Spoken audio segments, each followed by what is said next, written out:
Hello police aspirants and nursing aspirants, welcome to our channel.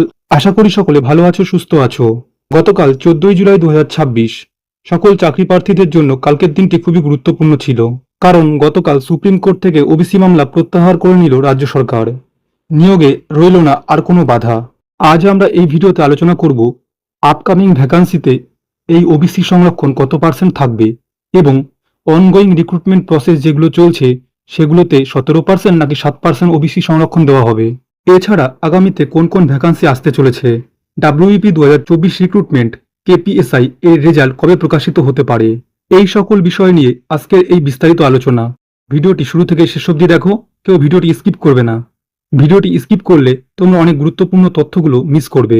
Police recruitment এবং health রিক্রুটমেন্টের গুরুত্বপূর্ণ update পাওয়ার জন্য চ্যানেলটিকে subscribe করে পাশে থাকা বেল আইকনটি প্রেস করে দিও।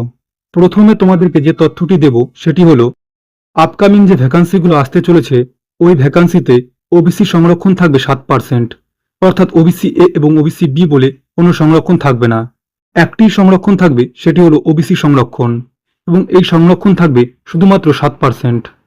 এছাড়াও আপকামিং ভ্যাকান্সিতে মেয়েদের জন্য সংরক্ষণ থাকবে 33%, অর্থাৎ সামনে যে ভ্যাকান্সিগুলো আসতে চলেছে ওই ভ্যাকান্সিগুলোতে ওবিসি সংরক্ষণ থাকবে 7% এবং মেয়েদের জন্য সংরক্ষণ থাকবে 33%।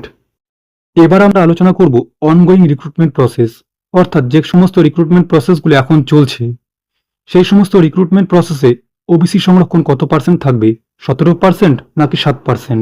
গতকালই ওবিসি সংক্রান্ত মামলা সুপ্রিম কোর্ট থেকে প্রত্যাহার করা হয়েছে।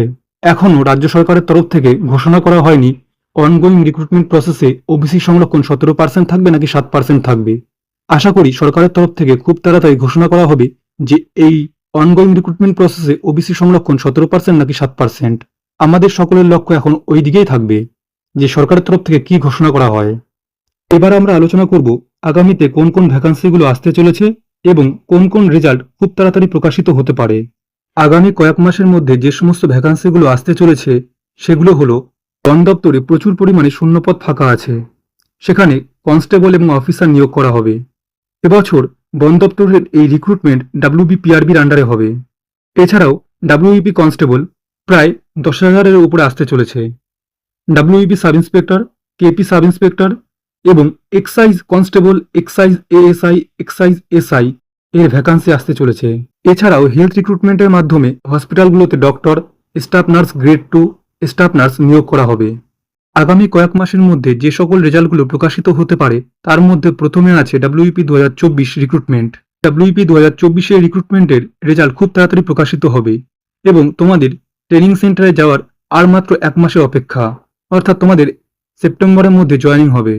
আশা করা যায় ডাব্লিউইপি 2024 রিক্রুটমেন্টের রেজাল্ট আগস্ট মাসের 10 তারিখ থেকে 15 তারিখের মধ্যে প্রকাশিত হবার চান্স প্রবল। তার আগেও প্রকাশিত হয়ে যেতে পারে, কারণ তোমাদের সেপ্টেম্বরের আগে জয়েনিং করানোর একটা প্রবল সম্ভাবনা আছে।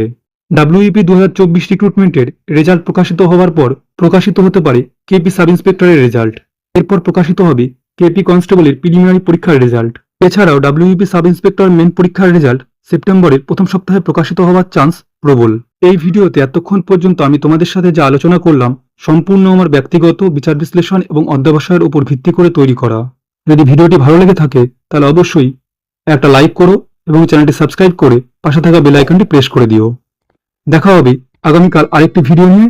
সবাই ভালো থেকো, সুস্থ থেকো। জয় হিন্দ, জয় ভারত।